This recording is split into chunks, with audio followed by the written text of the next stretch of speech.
ఓం శాంతి 25/9/2024 మధురమైన పిల్లలు, అనంతమైన స్కాలర్షిప్ ను తీసుకోవాలంటే ఈ అభ్యాసం చేయండి. ఒక్క తండ్రి తప్ప ఇంకెవ్వరూ గుర్తుకు రాకూడదు.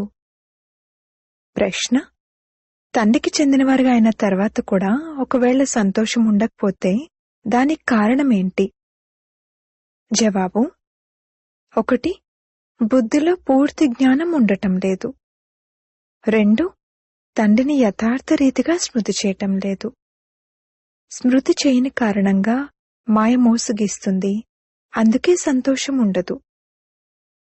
పిల్లలను మీ బుద్ధిలో తండ్రి మమ్మల్ని విశ్వాధిపతులుగా చేస్తున్నారు అన్న నష ఉన్నట్లయితే సదా ఉల్లాసం మరియు సంతోషం ఉంటుంది.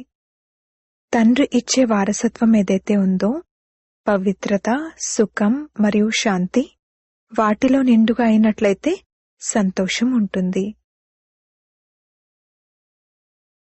ఓం శాంతి. ఓం శాంతి అర్థమైతే పిల్లలకు బాగా తెలుసు. నేను ఆత్మను, ఇది నా శరీరం. ఇది బాగా గుర్తుంచుకోండి. భగవంతుడు అనగా ఆత్మల తండ్రి మనల్ని చదివిస్తున్నారు. ఇది ఎప్పుడైనా విన్నారా? వారేమో శ్రీకృష్ణుడు చదివిస్తారు అని భావిస్తారు, కానీ అతనికైతే నామరూపాలున్నాయి కదా. ఇక్కడ చదివించేవారు నిరాకారుడైన తండ్రి. ఆత్మ వింటుంది మరియు పరమాత్మ వినిపిస్తారు. ఇది కొత్త విషయం కదా. వినాశనమైతే జరిగేదే ఉంది కదా. ఒకటేమో వినాశకాలే విపరీత బుద్ధి, ఇంకొకటి వినాశకాలే ప్రీతి బుద్ధి. ఈశ్వరుడు సర్వవ్యాపి అని, రాయి రప్పల్లో ఉన్నారని ఇంతకుముందు మీరు కూడా అనేవారు. ఈ విషయాలన్నింటినీ బాగా అర్థం చేసుకోవాలి. ఆత్మ అవినాశి అని, శరీరం వినాశి అని అర్థం చేయించారు. ఆత్మ ఎప్పుడూ తరగదు, పెరగదు. అది చాలా చిన్న ఆత్మ.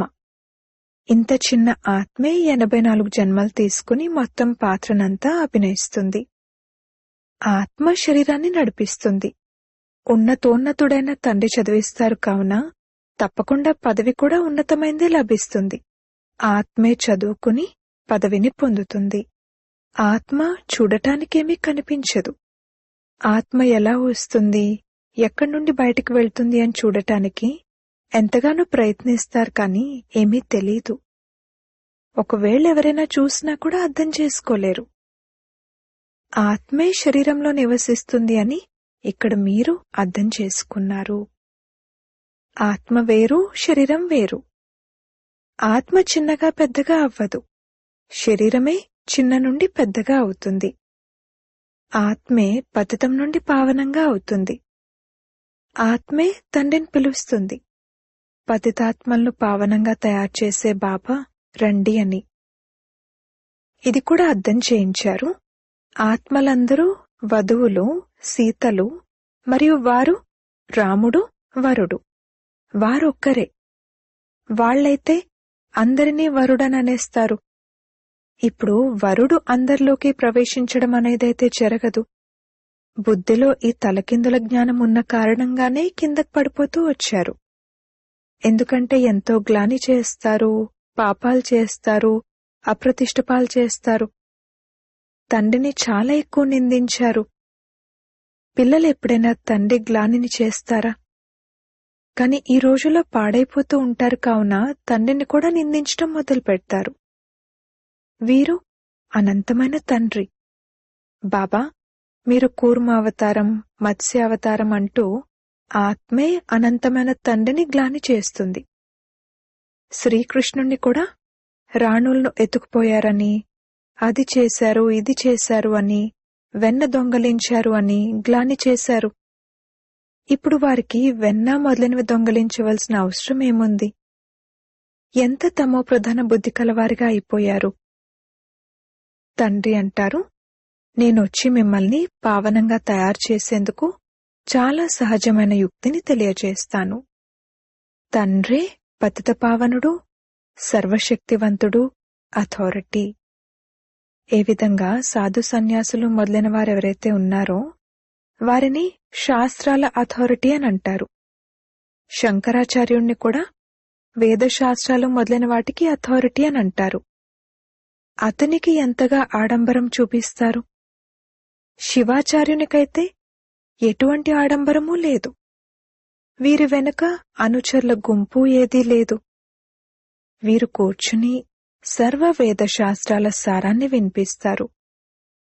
ఒకవేళ శివ్ బాబా తమ ఆడంబరాన్ని చూపించినట్లయితే మొదట ఇతని యొక్క బ్రహ్మ యొక్క ఆడంబరం కూడా కావాలి. కాని అలా లేదు. తండ్రి అంటారు, నేనైతే పిల్లలైన మీకు సేవకుణ్ణి. తండ్రి ఇతనిలోకి ప్రవేశించి పిల్లలకు అర్థం చేయిస్తున్నారు.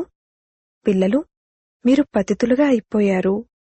మీరు పావనులుగా అయి మళ్లీ 84 జన్మల తర్వాత పతితులుగా అయిపోయారు. వీరి చరిత్ర భౌగోళికాలే మళ్లీ రిపీట్ అవుతాయి. వీరే 84 జన్మలు అనుభవించారు. మళ్లీ వీరికే సతోప్రధానంగా అయ్యేందుకు యుక్తిని తెలియజేస్తారు. తండ్రే సర్వశక్తివంతుడు. బ్రహ్మ ద్వారా సర్వ వేదశాస్త్రాల సారాన్ని అర్థం చేయిస్తారు. చిత్రాలలో బ్రహ్మ చేతిలో శాస్త్రాలు చూపిస్తారు. కాని వాస్తవానికి శాస్త్రాలు మొదలైన వాటి విషయమేదీ లేదు. బాబా వద్ద శాస్త్రాలు లేవు, అలాగే వీరి వద్ద శాస్త్రాలు లేవు, అలాగే మీ వద్ద కూడా శాస్త్రాలు లేవు. వీరైతే మీకు నిత్యమూ కొత్త కొత్త విషయాలను వినిపిస్తూ ఉంటారు. అవన్నీ భక్తి మార్గపు శాస్త్రాలే అనైతే మీకు తెలుసు. నేనేమైనా శాస్త్రాలు వినిపిస్తానా? నేనైతే మీకు నోటి ద్వారా వినిపిస్తాను, మీకు రాజయోగాన్ని నేర్పిస్తాను. దీనికి మళ్లీ భక్తి మార్గంలో గీత అన్న పేరు పెట్టారు. నా వద్ద లేక మీ వద్ద గీత మొదలైనవేవైనా ఉన్నాయా? ఇది చదువు. చదువులో అధ్యాయాలు, శ్లోకాలు మొదలైనవేమైనా ఉంటాయా? నేను పిల్లలైన మిమ్మల్ని చదివిస్తాను. ఇదే విధంగా కల్పకల్పము చదివిస్తూ ఉంటాను. ఎంత సహజమైన విషయాన్ని అర్థం చేయిస్తాను. స్వయాన్ని ఆత్మగా భావించండి అని. ఈ శరీరమైతే మట్టిగా అయిపోతుంది. ఆత్మ అవినాశి, శరీరమైతే గడియ గడియ కాలిపోతూ ఉంటుంది. ఆత్మ ఒక శరీరాన్ని వదిలి ఇంకొకటి తీసుకుంటుంది. తండ్రి అంటారు, నేనైతే ఒకేసారి వస్తాను. శివరాత్రిని కూడా జరుపుకుంటారు. వాస్తవానికి శివ జయంతి అని ఉండాలి. కాని జయంతి అని అన్నట్లయితే మాత గర్భం నుండి జన్మ తీసుకున్నట్లవుతుంది. అందుకే శివరాత్రి అంటారు. ద్వాపర కలియుగాల రాత్రిలో నన్ను వెతుకుతారు. నన్ను సర్వవ్యాపి అని అంటారు. మరలాంటప్పుడు నేను మీలో కూడా ఉన్నట్లు కదా, మరెందుకు భ్రమిస్తున్నారు? పూర్తిగా దేవతల నుండి ఆసురీ సంప్రదాయాలుగా అయిపోతారు. దేవతలెప్పుడైనా మద్యం తాగుతారా? ఆ ఆత్మలే మళ్లీ దిగజారిపోయినప్పుడు మద్యం మొదలైనవి తాగడం మొదలుపెట్టారు. తండ్రి అంటారు, ఇప్పుడీ పాత ప్రపంచపు వినాశనం కూడా తప్పకుండా జరగనున్నది. పాత ప్రపంచంలో అనేక ధర్మాలున్నాయి. కొత్త ప్రపంచంలో ఒకే ధర్మం ఉంది. ఒక్క ధర్మం నుండి అనేక ధర్మాలొచ్చాయి. మళ్లీ ఆ ఒక్కటి తప్పకుండా రానున్నది. మనుషులైతే కలియుగానికి ఇప్పుడింకా 40,000 సంవత్సరాలున్నాయని అనేస్తారు. దీనిని ఘోర అంధకారం అని అంటారు. జ్ఞాన సూర్యుడు ఉదయించడంతో అజ్ఞానాంధకారం వినాశనమైంది. మనుషుల్లో ఎంతో అజ్ఞానముంది. జ్ఞానసూర్యుడు, జ్ఞానసాగరుడు అయిన తండ్రి వచ్చినప్పుడు మీ భక్తి మార్గపు అజ్ఞానం తొలగిపోతుంది. మీరు తండ్రిని స్మృతి చేస్తూ చేస్తూ పవిత్రంగా అయిపోతారు. మలినాలు తొలగిపోతాయి. ఇది యోగాగ్ని. కామాగ్ని నల్లగా చేస్తుంది. యోగాగ్ని అనగా శివబాబా స్మృతి తెల్లగా చేస్తుంది. శ్రీకృష్ణుడికి శ్యామసుందరుడు అన్న పేరును కూడా పెట్టారు. కాని దాని అర్థాన్ని అర్థం చేసుకోరు. తండ్రి వచ్చి అర్థాన్ని వివరిస్తారు. మొట్టమొదట సత్యుగంలో ఎంత సుందరంగా ఉండేవారు. ఆత్మ పవిత్రంగా సుందరంగా ఉంటే శరీరం కూడా పవిత్రమైనది సుందరమైనది తీసుకుంటుంది. అక్కడ ధనము, సంపద ఎంతగా ఉంటుంది. అంతా కొత్తగా ఉంటుంది. కొత్త ధరణి మళ్లీ పాతగా అవుతుంది. ఇప్పుడీ పాత ప్రపంచం యొక్క వినాశనం తప్పకుండా జరగనున్నది. చాలా ఏర్పాట్లు జరుగుతున్నాయి. మేం మా కులాన్ని వినాశనం చేసుకుంటున్నాము అని విదేశీయులెంతగా భావిస్తారో అంతగా భారతవాసులు భావించరు. ఎవరో ప్రేరేపిస్తున్నారు, సైన్స్ ద్వారా మేము మా వినాశనాన్నే తెచ్చుకుంటున్నాము అని భావిస్తారు. క్రైస్టుకు 3000 సంవత్సరాల పూర్వం పారడైజ్ ఉండేది అని కూడా భావిస్తారు. ఈ దేవీదేవతల రాజ్యమే ఉండేది. భారతే ప్రాచీనంగా ఉండేది. ఈ రాజయోగంతో లక్ష్మీనారాయణులు ఈ విధంగా అయ్యారు. ఆ రాజయోగాన్ని మళ్లీ తండ్రే నేర్పించగలరు. దానిని సన్యాసులు నేర్పించలేరు. ఈ రోజుల్లో ఎంతగా మోసం జరుగుతూ ఉంటుంది. విదేశాలకు వెళ్లి మేం భారత్ యొక్క ప్రాచీన యోగాన్ని నేర్పిస్తాము అని అంటారు. మళ్లీ ఇంకొక వైపు గుడ్లు తినండి, మద్యం మొదలైనవి తాగితే తాగండి, ఏవైనా చేయండి అని అంటారు. ఇప్పుడు అలాంటి వారు రాజయోగాన్ని ఎలా నేర్పించగలరు? మనుషులను దేవతలుగా ఎలా తయారు చేస్తారు? తండ్రి అర్థం చేయిస్తున్నారు. ఆత్మ ఎంత ఉన్నతమైనది. మళ్లీ పునర్జన్మలు తీసుకుంటూ సతో ప్రధానం నుండి తమో ప్రధానంగా అయిపోతుంది. ఇప్పుడు మీరు మళ్లీ స్వర్గస్థాపన చేస్తున్నారు. అక్కడ వేరే ఏ ధర్మమూ ఉండనే ఉండదు. ఇప్పుడు తండ్రి అంటారు, నరకం యొక్క వినాశనమైతే తప్పకుండా జరగనున్నది. ఇక్కడి వరకు ఎవరైతే వచ్చారో వారు మళ్లీ స్వర్గంలోకి తప్పకుండా వెళ్తారు. శివబాబా జ్ఞానాన్ని కొద్దిగా విన్నా స్వర్గంలోకి తప్పకుండా వెళ్తారు. ఆపై ఎంతగా చదువుకుంటారో, తండ్రిని స్మృతి చేస్తారో అంతగా ఉన్నత పదవిని పొందుతారు. ఇప్పుడు వినాశన కాలమైతే అందరి కోసమూ ఉంది. వినాశన కాలంలో ప్రీతిబుద్ధి కలవారెవరైతే ఉన్నారో, ఎవరైతే ఒక్క తండ్రిని తప్ప ఇంకెవర్ని స్మృతి చెయ్యరో వారే ఉన్నత పదవిని పొందుతారు. దీనిని అనంతమైన స్కాలర్షిప్ అంటారు. ఇందులో రేస్ చేయాలి. ఇది ఈశ్వరీయ లాటరీ. ఒకటేమో స్మృతి, ఇంకొకటి దైవీ గుణాలు ధారణ చేయాలి. అంతేకాక రాజు రాణులుగా అవ్వాలంటే ప్రజలను కూడా తయారు చేసుకోవాలి. కొందరు చాలా మంది ప్రజలను తయారు చేసుకుంటారు, కొందరు తక్కువ మందిని తయారు చేసుకుంటారు. ప్రజలు సేవ ద్వారా తయారవుతారు. మ్యూజియం, ప్రదర్శని మొదలైన వాటిలో ఎంతో మంది ప్రజలు తయారవుతారు. ఈ సమయంలో మీరు చదువుకుంటున్నారు. ఆ తర్వాత సూర్యవంశ, చంద్రవంశ, రాజ్యవంశంలోకి వెళ్లిపోతారు. ఇది బ్రాహ్మణులైన మీ కులం. తండ్రి బ్రాహ్మణ కులాన్ని దత్తత తీసుకుని వారిని చదివిస్తారు. తండ్రి అంటారు, నేను ఒక కులాన్ని మరియు 2 వంశాలను తయారు చేస్తాను. సూర్యవంశీ మహారాజా మహారాణులు, చంద్రవంశీ రాజారాణులు. వారిని డబల్ కిరీటధారులు అంటారు. ఆ తర్వాత ఎప్పుడైతే వికారి రాజులుంటారో వారికి ప్రకాశ కిరీటం ఉండదు. ఆ ద్వికిరీటధారుల మందిరాలను తయారు చేసి వారిని పూజిస్తారు. పవిత్రుల ముందు తల వంచి నమస్కరిస్తారు. సత్యుగంలో ఈ విషయాలేవీ ఉండవు. అది ఉన్నదే పావన ప్రపంచం. అక్కడ పతితులుండరు. దానిని సుఖధామం, నిర్వికారి ప్రపంచం అంటారు. దీనిని వికారి ప్రపంచం అంటారు. ఇందులో ఒక్కరు కూడా పావనులుగా లేరు. సన్యాసులు ఇల్లు వాకిళ్లను వదిలి పారిపోతారు. గోపీచంద్ రాజు ఉదాహరణ కూడా ఉంది కదా. మనుషులెవరూ ఒకరికొకరు సద్గతిని ఇవ్వలేరని మీకు తెలుసు. సర్వుల సద్గతిదాతను నేనే. నేనే వచ్చి అందరినీ పావనంగా తయారు చేస్తాను. ఒకరేమో పవిత్రంగా అయి శాంతిధామంలోకి వెళ్లిపోతారు, మరియు ఇంకొకరు పవిత్రంగా అయి సుఖధామంలోకి వెళ్తారు.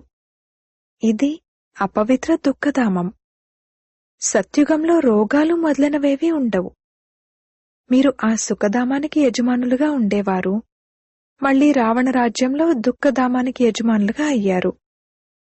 తండ్రి అంటారు, కల్పకల్పము మీరు నా శ్రీమతంపై స్వర్గస్థాపన చేస్తారు, కొత్త ప్రపంచపు రాజ్యాన్ని తీసుకుంటారు. మళ్లీ పతితులుగా నరకవాసులుగా అయిపోతారు. దేవతలే మళ్లీ వికారులుగా అయిపోతారు, వామ మార్గంలోకి పడిపోతారు. మధురాతి మధురమైన పిల్లలకు తండ్రి వచ్చి తమ పరిచయాన్ని ఇచ్చారు. నేను ఒకేసారి పురుషోత్తమ సంగమయుగంలో వస్తాను. నేను ప్రతి యుగంలోనూ అయితే రాను.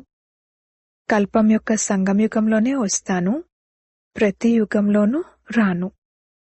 నేను కల్పం యొక్క సంగమయుగంలో ఎందుకు వస్తాను? ఎందుకంటే నరకాన్ని స్వర్గంగా తయారు చేస్తాను. ప్రతి 5000 సంవత్సరాల తర్వాత వస్తాను. చాలామంది పిల్లలు ఇలా రాస్తారు, బాబా, మాకు సంతోషం ఉండడం లేదు, ఉత్సాహం ఉండడం లేదు. అరే, తండ్రి మిమ్మల్ని విశ్వాధిపతులుగా తయారు చేస్తున్నారు. అటువంటి తండ్రిని స్మృతి చేస్తుంటే మీకు సంతోషం ఉండడం లేదా? మీరు పూర్తిగా స్మృతి చేయడం లేదు, అందుకే సంతోషం నిలవడం లేదు. పతితంగా తయారు చేసే పతిని తలుచుకుంటే సంతోషం కలుగుతుంది. మరి డబల్ కిరీటదారులుగా తయారు చేసే తండ్రిని స్మృతి చేస్తుంటే సంతోషం కలగడం లేదా? ఆ తండ్రికి పిల్లలుగా అయ్యారు, అయినా సరే సంతోషం లేదు అని అంటున్నారా? పూర్తి జ్ఞానం బుద్ధిలో లేదు, స్మృతి చేయడం లేదు, అందుకే మాయ మోసగిస్తుంది. పిల్లలకి ఎంత బాగా అర్థం చేయిస్తారు, కల్పకల్పము అర్థం చేయిస్తారు. ఆత్మలెవరైతే రాతిబుద్ధి కలవారిగా అయిపోయారో వారిని పారసబుద్ధి కలవారిగా తయారు చేస్తాను. నాలెడ్జ్ఫుల్ అయిన తండ్రే వచ్చి జ్ఞానాన్ని ఇస్తారు. వారు ప్రతి విషయంలోనూ ఫుల్గా ఉంటారు. పవిత్రతలోనూ ఫుల్, ప్రేమలోనూ ఫుల్. వారు జ్ఞానసాగరుడు, సుఖసాగరుడు, ప్రేమసాగరుడు కదా. ఇటువంటి తండ్రి నుండి మీకు ఈ వారసత్వం లభిస్తుంది. అలా తయారయ్యేందుకే మీరిక్కడికి వస్తారు. ఇకపోతే ఆ సత్సంగాలు మొదలైనవన్నీ భక్తి మార్గానికి చెందినవే. అందులో లక్ష్యం ఉద్దేశమేమీ లేదు. దీనిని గీతా పాఠశాల అనంటారు. వేద పాఠశాల అనేది ఉండదు. గీత ద్వారా నరుని నుండి నారాయణునిగా అవుతారు. తప్పకుండా తండ్రే తయారు చేస్తారు కదా. మనుషులు మనుషులను దేవతలుగా తయారు చేయలేరు. తండ్రి పదే పదే పిల్లలకు అర్థం చేయిస్తారు, పిల్లలు స్వయాన్ని ఆత్మగా భావించండి, మీరు దేహం కాదు. ఆత్మ అంటుంది, నేను ఒక దేహాన్ని వదిలి ఇంకొకటి తీసుకుంటాను. అచ్చా, మధురాతి మధురమైన సిక్కిలది పిల్లలకు మాతాపిత బాప్దాదాల ప్రియ స్మృతులు మరియు గుడ్ మార్నింగ్. ఆత్మిక పిల్లలకు ఆత్మిక తండ్రి నమస్తే. ధారణ కొరకు ముఖ్య సారము. మొదటి పాయింట్, ఏ విధంగా శివబాబాకు ఎటువంటి ఆడంబరము లేదో, సేవకునిగా అయి పిల్లలను చదివించేందుకు వచ్చారో, అలా తండ్రి సమానంగా అథారిటీగా అయ్యుండి కూడా నిరహంకారిగా ఉండాలి. పావనంగా అయి పావనంగా తయారు చేసే సేవ చేయాలి. రెండవ పాయింట్, వినాశనకాల సమయంలో ఈశ్వర్య లాటరీని తీసుకునేందుకు ప్రీతిబుద్ధి కలవారిగా అయి స్మృతిలో ఉండేందుకు మరియు దైవీ గుణాలను ధారణ చేసేందుకు రేస్ చేయాలి. వరదానము. శుద్ధ సంకల్పాల ముట్టడి ద్వారా రక్షణను అనుభవం చేసే మరియు చేయించే శక్తిశాలి ఆత్మా భవ. ఎవరైతే దృఢతా శక్తితో సెకండ్ కంటే తక్కువ సమయంలో వ్యర్థాన్ని సమాప్తం చేస్తారో వారే శక్తిశాలి ఆత్మలు. శుద్ధ సంకల్పాల శక్తిని గుర్తించండి. ఒక్క శుద్ధమైన మరియు శక్తిశాలి సంకల్పం చాలా అద్భుతాన్ని చేయగలదు. కేవలం దృఢ సంకల్పాన్ని చేయండి, ఆ దృఢత సఫలతను తీసుకొస్తుంది. అందరినీ శుద్ధ సంకల్పాల బంధనంలో ఎలా బంధించండి అంటే, ఎలా చుట్టుముట్టండి అంటే, ఎవరైనా కొంచెం బలహీనంగా ఉన్నా కాని వారి కోసం కూడా ఈ ముట్టడి ఒక ఛత్రఛాయలా అయిపోవాలి, రక్షణ యొక్క సాధనంలా మరియు కోటలా అయిపోవాలి. స్లోగన్. అందరికంటే శ్రేష్ఠ భాగ్యం ఎవరిదంటే ఎవరికైతే డైరెక్ట్గా భగవంతుని ద్వారా పాలన, చదువు మరియు శ్రేష్ఠ జీవితం యొక్క శ్రీమతం లభిస్తుందో వారిది. ఓం శాంతి.